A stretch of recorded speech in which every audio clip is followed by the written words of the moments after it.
Hi, this is Mike Crow, and I run a home inspection business. In fact, I've run a couple of home inspection businesses. The true joy for me, though, has been helping literally thousands of home inspectors build really solid home inspection businesses as well. We can help a single-man operation be able to do over $300,000 a year, maybe all the way up to $400,000 a year as a single inspector operation.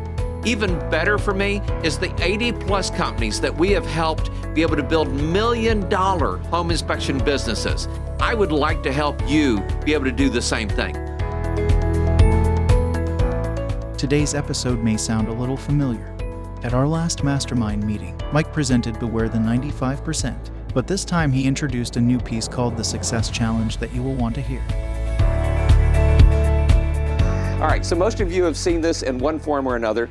I want to expand on it because how many of you know about the Blue Collar comedy group? How many of you know about them? Anybody watched them? Okay. Has anybody watched their interview of how that was created and how they built their careers? Anybody watch that?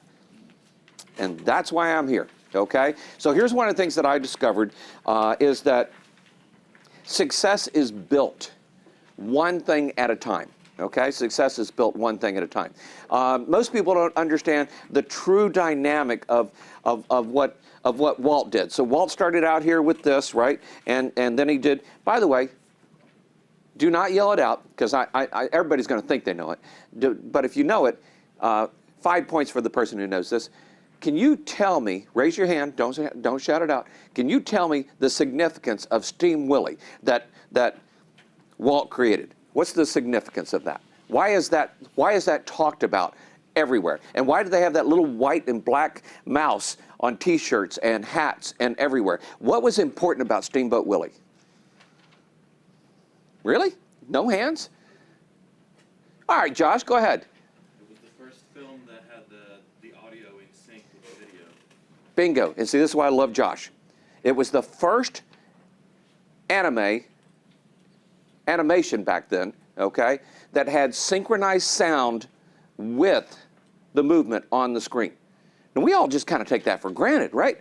But back then, everything was silent films, and everything was basically, all this and everything. And then along came, and then we had talking movies, right? But then along came Walt, and he said, I want my animation to talk at the same as the characters on the screen. And everybody went, that ain't happening. And Walt said, yeah, it is. And I want you to understand these little technological changes like that, how that can launch a whole career, a whole thing, right? And it made Mickey famous all across everything. What's the thing that's going to help make you famous? Now, here's why the reason I tell you that is because when I start developing something, I know that it's going to grow and grow and grow and grow. So we set out for you what we call the 4%, the Beware the 95%. I keep this hanging in my office so I see it all the time, and I've added a couple of things to it. And I want you to write these on your sheet. And then and feel free to hang this or take a picture of it, put it in your phone.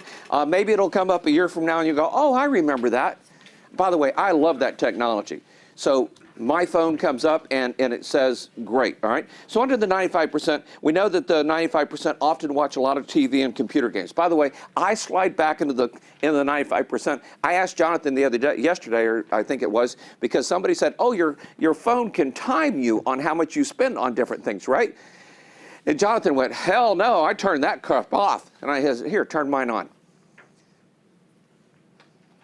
I don't know what time frame it was. I think it was for the whole month or something like that. But I spent 15 hours on a little computer game on my phone. 15 hours. And I went, what the hell? But making it obvious, making it visible to me, made me think about, that's a 95% thing. Now, I knew the whole time I was doing it, it was a 95% thing. And I knew I was not doing something that I should be doing to be in the 1%. That's perfectly fine. Now I'm measuring it. Okay, so that I can see it a little bit more. By the way, McDonald's is built for the 95%. Now, here's a big secret. You want to build your company almost always for the 95%.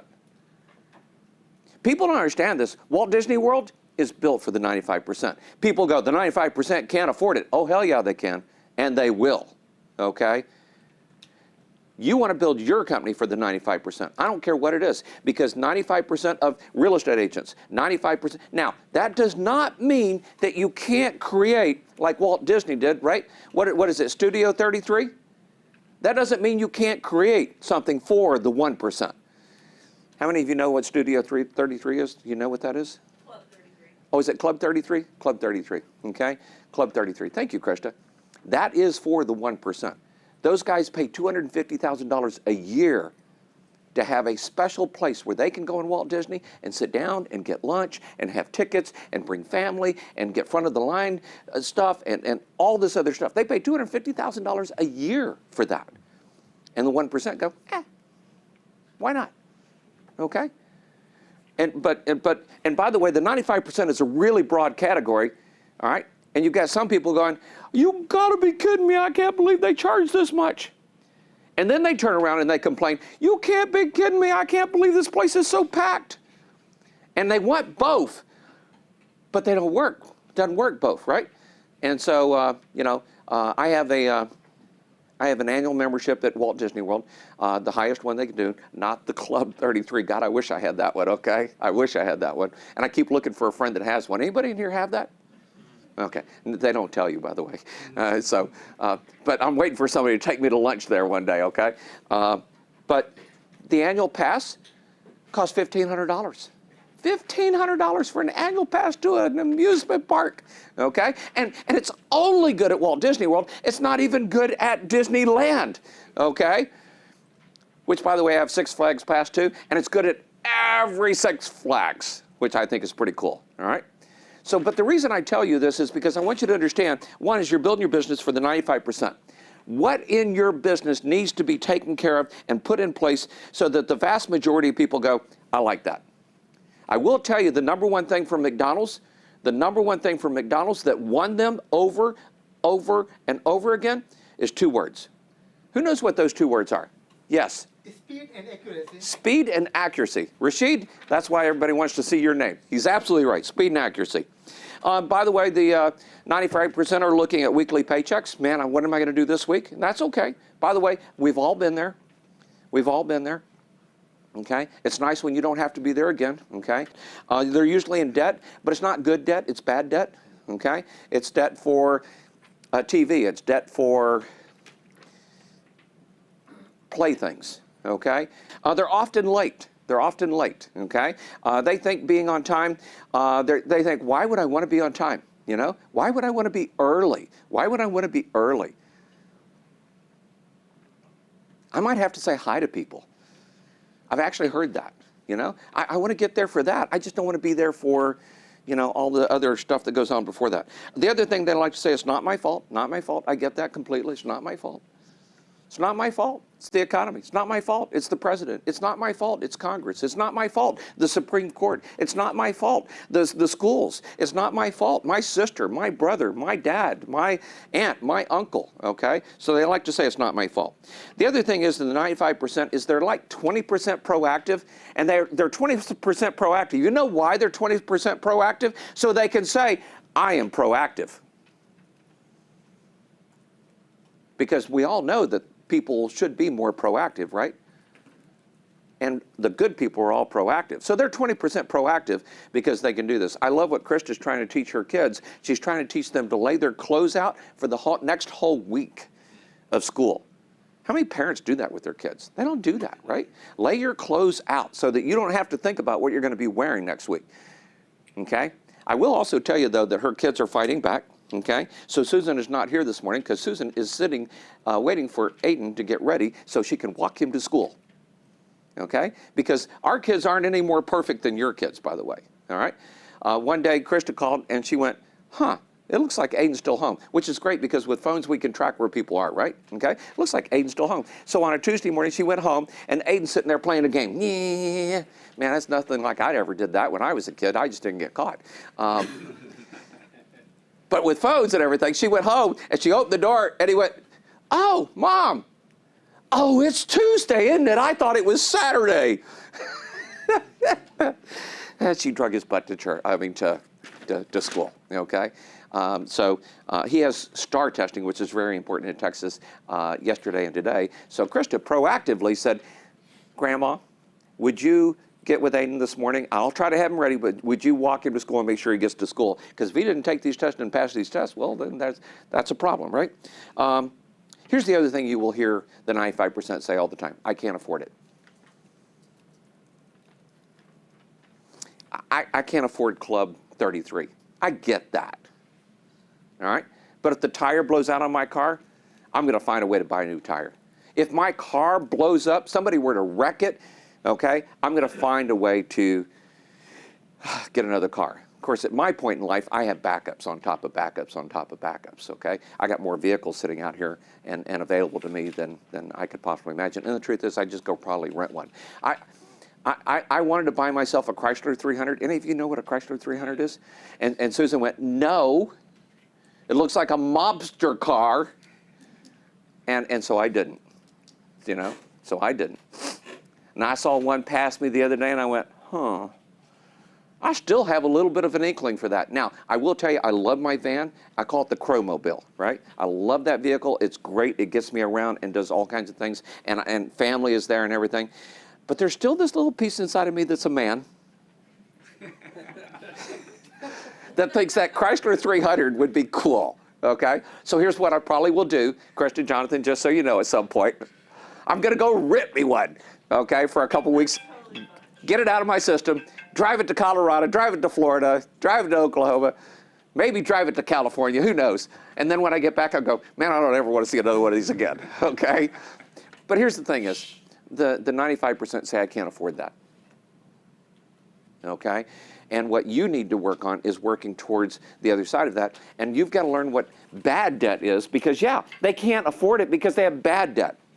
And then you got to figure out what good debt is and then be able to move forward that. All right, so when I started to buy the house next door to me, everybody told me we couldn't afford that.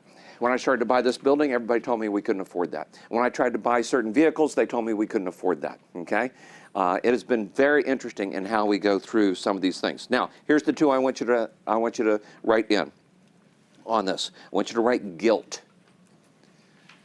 I am amazed at the 95%. And just for the record, I wrote it right here underneath, just so because this is 95% stuff, right? I wrote guilt. I have never seen a group of people so guilty in my entire life. Okay?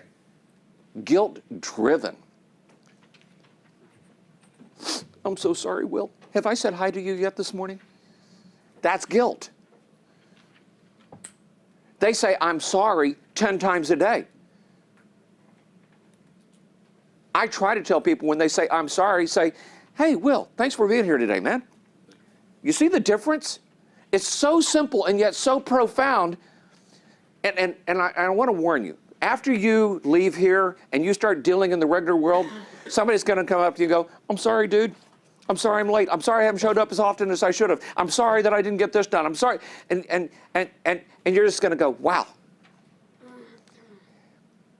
And people like us, we recognize that you're in that 95% mindset so bad. So bad that we don't even know if we can help you. You got to step out of that even when you're not there, okay? The next one I want you to write down is, I tried. I tried. Me and my wife are on difficult political sides of the fence, okay? I'm conservative and she is conscientious. That's the nicest word I've been able to find for that other side, okay? They think they're doing the right thing, okay? They're wrong, but they think they're doing the right thing, okay? And so one time I'm listening to a politician and he went, we tried. And I went, yeah, we get it done. You tried, we get it done, okay? But here's the thing is, I got political there for a second, so forgive me. But here's the thing is, are you trying or are you getting it done? Because that's the whole difference in the process. That's the whole difference in the process. And if you tried and didn't get it done, does that mean you're done? No, it means I try again, and I try again, and I try something else, and I try something else, and I try something else, and I do it, okay? And I don't walk away just because it didn't work right. Now, sometimes I walk away because I go, that's not worth it. That's a slightly different attitude, okay? So there's that. I want to really talk to you today about the 4% challenge, because this whole segment in the middle, this is the 4% challenge. This is, yeah, thank you very much, Rashid. This is really the crux of success. And all of us have to go through, out of the 95%, I have to go through it. When I'm in the 95% mode, I have to go into challenge mode to get back to the 1%. And the other thing that I've set up here is that you see these arrows going back and forth. I've set up systems and people and resources to push me back into the 1%. And we're not going to talk about the 1% today. But what happens is I get stuck down here and I'm sitting there playing my game, wasting 15 hours of my life. Jonathan, was that 15 hours? Was that a week or was that a month or was that wasn't a day. There's no way it was a day. I don't either, okay? But Jonathan set the timer up on my phone. And by the way, Jonathan, I want you to say thank you for that, okay? Because I'm sitting there going, 15 hours I spent on this stupid little game. That's one of those where you move the tiles around and you match the tiles and, it slams them off to the side. Great, okay? And by the way, I believe it's helping my brain, think and stay fresh. And then I play a word game and, And by the way, that one's kind of fun because me and Susan play it sometimes together. I'm moving close to this direction. And sometimes we sit at the table with the whole family. I put it on there and we all do it. Boy, my score looks really good when we all do it, okay? Talk about mastermind effect, all right? But in the challenge zone, you have to go through this zone.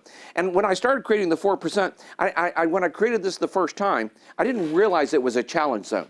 I didn't realize you had to go through this zone to get to the 1%.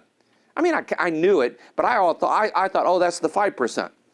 And then I realized there's the 4% you have to go through to get to the 1%. And sometimes people think when I'm talking the 1%, I'm talking wealth. Now, here's the weird thing. The 1% often are wealthy, but not always.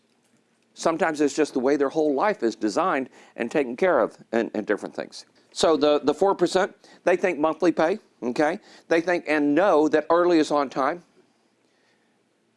And I was watching the room this morning, I'm going, okay, we're slipping here. And yet we did get started earlier than what the schedule said.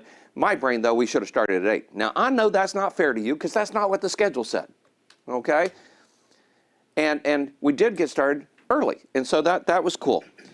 They have money. They're saving money. So even though I'm in debt, right, Shakora, with my properties, all right, I'm saving.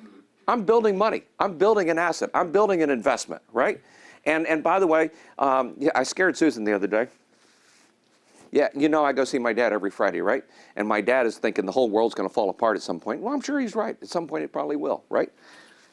That's why they're putting all these dystopian, I think that's the right word, shows on TV about what the world looks like after we blow it up, right? And everything. So they're getting us ready for it, all right? Because it will be complete chaos, all right? But I'm saving money. I scared Susan the other day because I said, yeah, I'm starting to save in some other directions. You don't say that to people that are nervous already, all right? So what are you investing in now, all right? And I told her, I said, well, I'm investing in this and I'm investing this. By the way, I keep some investments in the stock market just to remind me how stupid it is to be in the stock market, right? I have 3-4 different stocks, all really good ones, and at some point they go all the way down here. At one point they were down to $15,000. I spent 30 on them, right? And recently they've gotten all the way back up to 30,000. Isn't that cool? I haven't lost any money. And I keep wondering if they'll get to 45, right?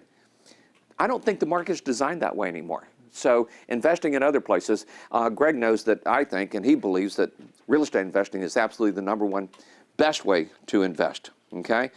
And then, of course, the cool thing is in the 4%, we have more capacity, we have more time, we have more ability to be able to do things. In the 1%, I have total time, which is kind of a cool thing. In the 4%, we want to focus. What do we want to focus on? The coolest thing is that I have a brand new grandchild, by the way. So Elizabeth, our youngest daughter, has had her first child. And Susan has decided from 3:30 to 6:30 every day, she's going to be home. so she can hold the baby so Elizabeth can swim in our swimming pool and work on getting back in shape. Think about that for a second. Susan decided from 3:30 to 6:30 every day she's going to be home so that she could be there with our daughter, hold the by the way, she just glows when she holds that grandbaby. I glow. I haven't held the grandbaby, I think maybe once, okay? They make me nervous. And I don't really want to get too involved until they're about 3, okay? And this is what I tell myself anyway. I'm sure I'd be thrilled. But truth is, I watched Susan hold that grandbaby, and she just glows. I watched Krista hold that grandbaby, and she just glows, okay? I watched my dad's wife hold the grandbaby, and she was an only child. She never had children, and she just glowed. But here's the thing about this. Susan has the capacity and the time to be able to go, oh, I want to spend this 3 hours this way every day. And not one thing got in her way.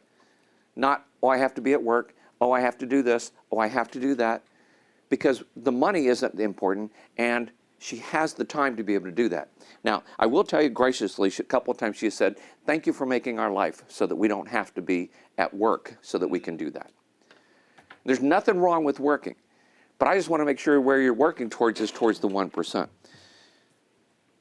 The 4% challenge, you're 80% proactive. 80% proactive. As compared to the 90%, which is 20%. I'm sure in the 95%, there's a scale where it scales up to the 80%. But for you guys who step straight out of the 95%, straight into the 4% zone, Saints, that's what you did when you signed up for this group. You stepped straight out of the 95% and straight into the 4%. It's like, boom, oh crap, I need to be proactive. I need to go fill that thing out on that Davey sent out, and so people know who I am, and I need to look at the schedule, and I need to do this. I need to make flight plans. I need to do this. I need to get this ready. Oh, and I need to, when I get back, I need to make sure I've got my Big Bang marketing route up, and I need to make sure I've got the business card and this. And so you have gone straight into that. But that's why I call this the 4% challenge. The question is, will you hold on to it? Will you hold on to continuing to meet the challenge so that you can go into 1%? Because the 95% all, at some point, they all get out of that and they get into the 4% challenge. And usually within a week, 2 weeks, a month, 3 months, 6 months, they go, no, I did not sign up for this. And they go back to the 95% because this is comfortable. Okay? And will I make your life uncomfortable here?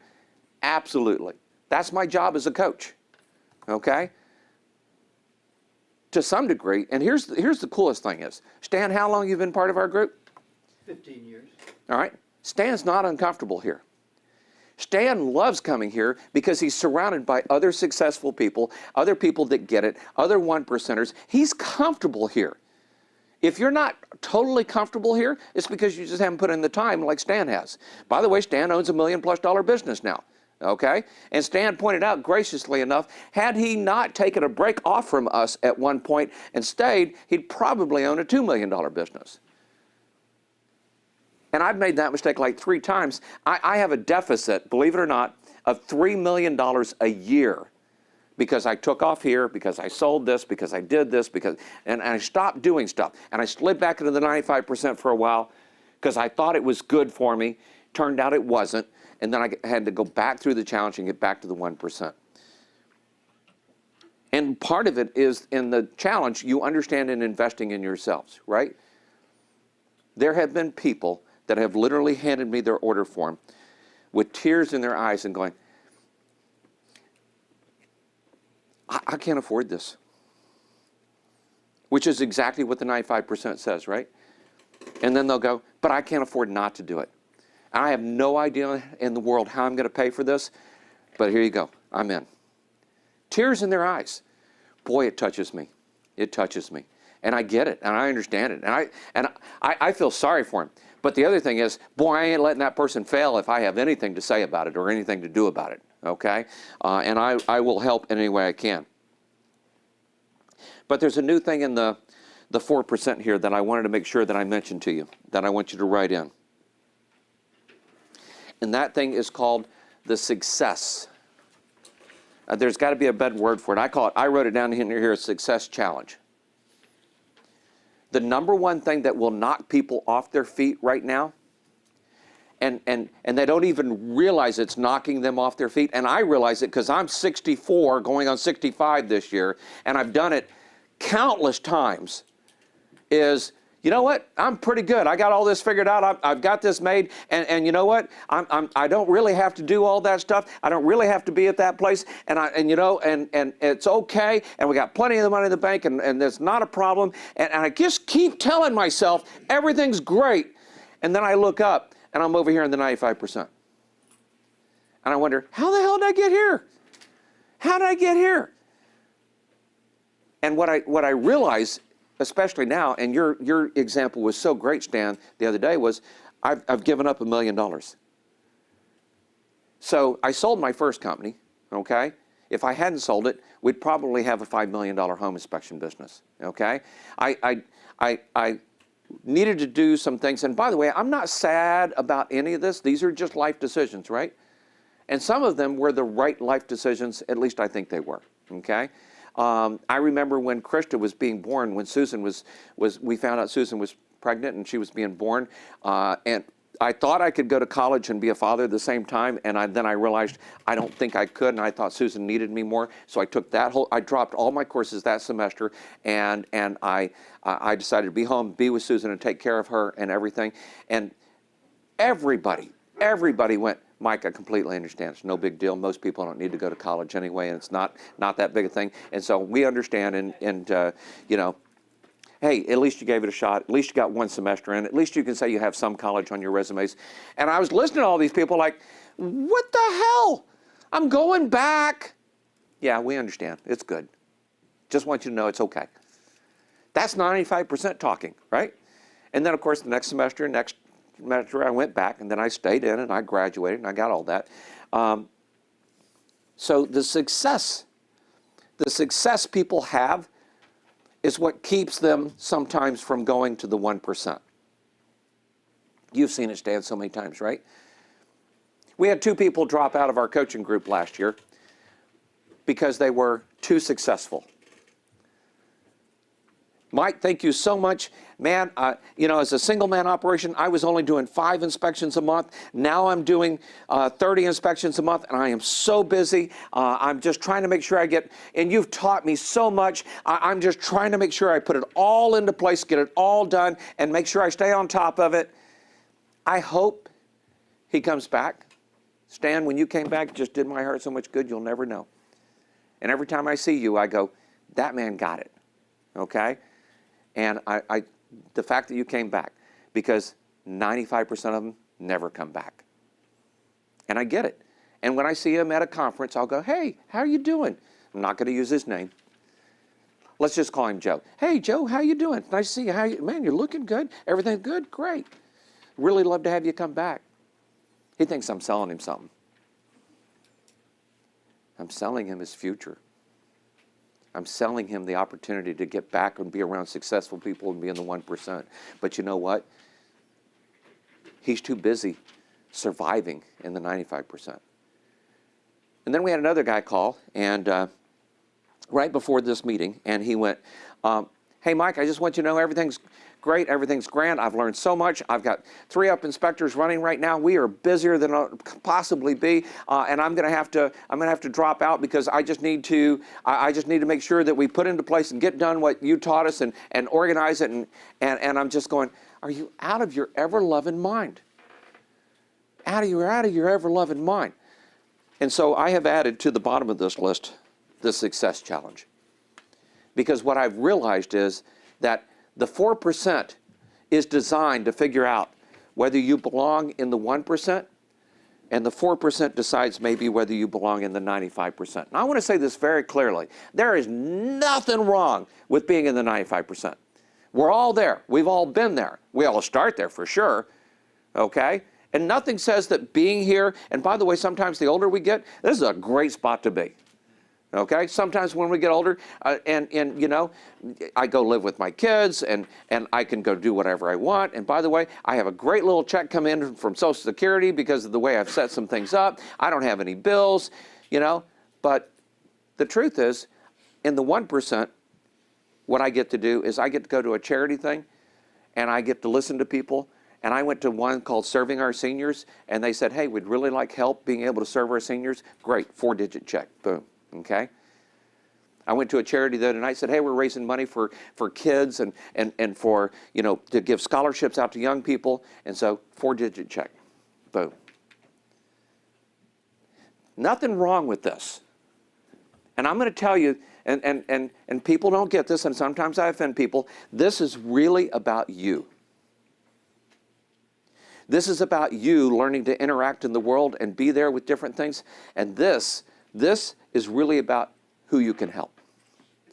Who are you going to give a hand up to?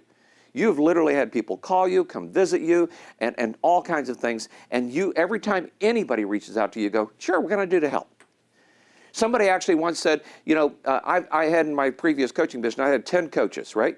Some people say, yeah, you might become an official coach, but you're going to become a coach if you're part of this group for very long.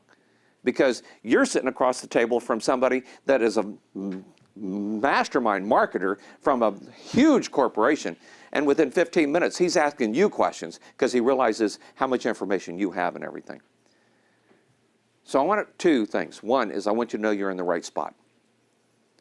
The world right now is trying to tell you you need to be somewhere else. The world is challenging you right now because they think that you'd be more comfortable over there. And you might be. And if you are, I get it. And if you end up back there, I hope, like me, you end up back here, because I do sometimes, that you build systems, you build people, you build resources that will snap you back over here. The number one thing that I do to help snap me back is put something on my schedule. This meeting, honestly, I'm going to be very honest with you, this meeting is designed to snap me back into the 1%. I don't need to do this meeting. I don't need this money. I don't need any of this. But it does my heart, my soul so much good, and it just reminds me the world is bigger than me, and I need to help make the world, at least my little corner of it, better, right? Because the world out there is trying to tear itself apart right now. And by the way, it has been trying to tear itself apart from the beginning of time. But every now and then you find areas, you find different pieces where that world is better. Sometimes you find it in religious organizations. Sometimes you find it in businesses that you're a part of. Like, I guarantee you, if you worked for Apple at some point, that was that way, right? And sometimes you find it when you just end up in the right room with the right people. So one, thank you for being here. And congratulations for being here. Two, don't let success knock you off your 4% pillar and have to go back. And if you do go back, start putting things in place to make sure you get back to where the 1% are. And just remember, where are the 1%ers? I am very blessed over a period of 20 years. When I first started, none of them were 1%ers, okay? When I left, the whole room was full of 1%ers. Not all of them, but when I did our Better Your Best contest packet, and what was it, Krista? We called it Winner's Weekend, right? And I looked out at the Winner's Weekend, and all of them, and there's a room of 20 or 30 people there, all of them were 1%ers. All of them $1 million+ companies. All of them writing checks to charities. All of them helping somebody else be successful. And that's what we're getting ready to do again with our community here. And I just want you to know, as crazy as it sounds, because you may think you're 20 years behind the curve, and some of us are a little bit, including me, this is the ground floor for that next generation that we're doing and what we're getting ready to do. And I have people like Sage and Emma and Michaela and Macy. Where's Macy at? Macy. I call them the young guns, okay? All under 30, okay? Are you under 30? Yes, you are. Okay. No? How old are you? 20. 20? Yeah. Way under 30. Way under 30. I want you to know, the fact that I have to ask you that question, must tell you how mature you are for your age, okay?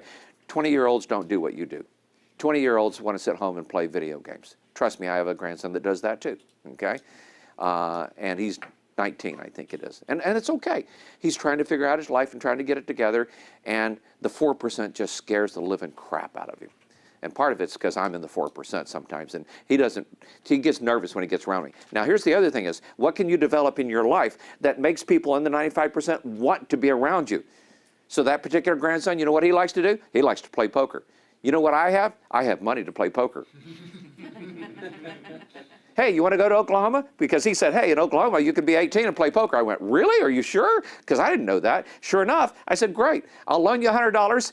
If you win, I get my 100 back plus 50% of the winnings, right? And he goes, yeah, deal, right? We didn't win last time. So, but you know what? I spent an hour driving up to Oklahoma with him, and I spent an hour driving back with him. And then we had a great dinner. I worked very hard to try to pull people from there to here. And I know this area makes people nervous. And you think it doesn't make me nervous? I have literally sat at a table petrified about a letter I needed to write or a phone call I needed to be able to make. And I make the call or I write the letter. Because if I don't, I go back to the 95%. So I want to tell you thank you for being here, and thank you for helping us, and thank you for helping each other. And let's remember, that's one of the things we're doing here is helping each other.